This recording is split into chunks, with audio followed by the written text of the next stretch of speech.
Hello Hajiya yana hannu. Ok haka za a yi? To shikenan.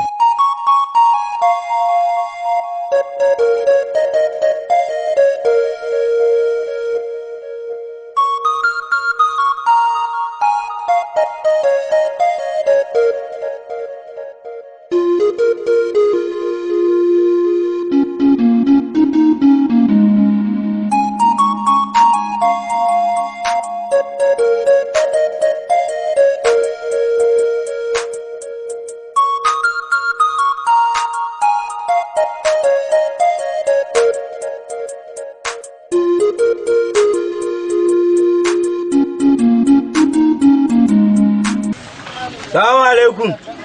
Salamu alaikum. Wa alaikum salam.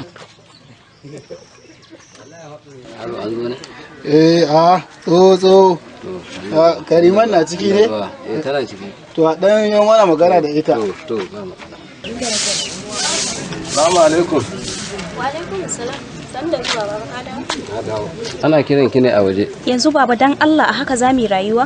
Yanzu har wani ne zai aiko ka? Ka zo ka kira ni? To ya za mu yi mai haƙuri, Allah ne zai kawo mana mafita.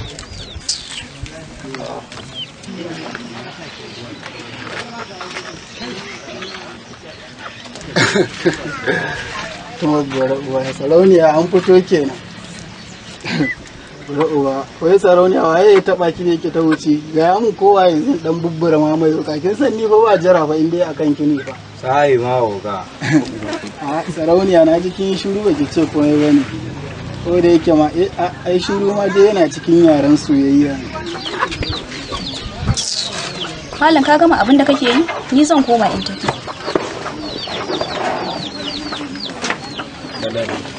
Oga ta tafi ba. Mu daddaka ta kawai kyale ta kawai.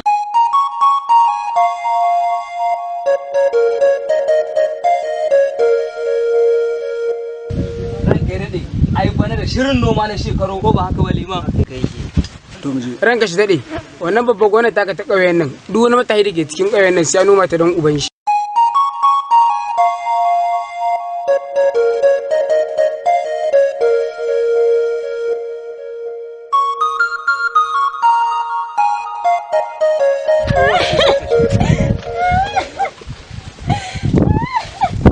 ‘Yan mata, lafiya ya aka yi me ya faru? ‘Yan mata lafiya, kukan me kike yi?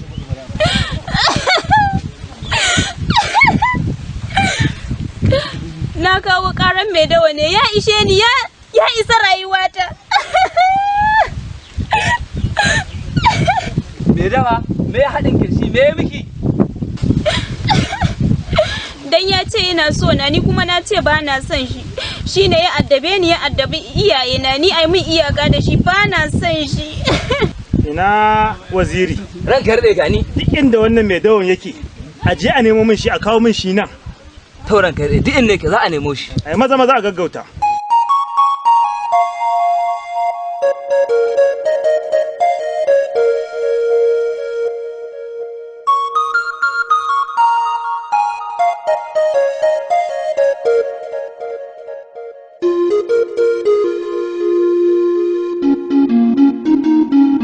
Inna lillahi, me nake gani haka?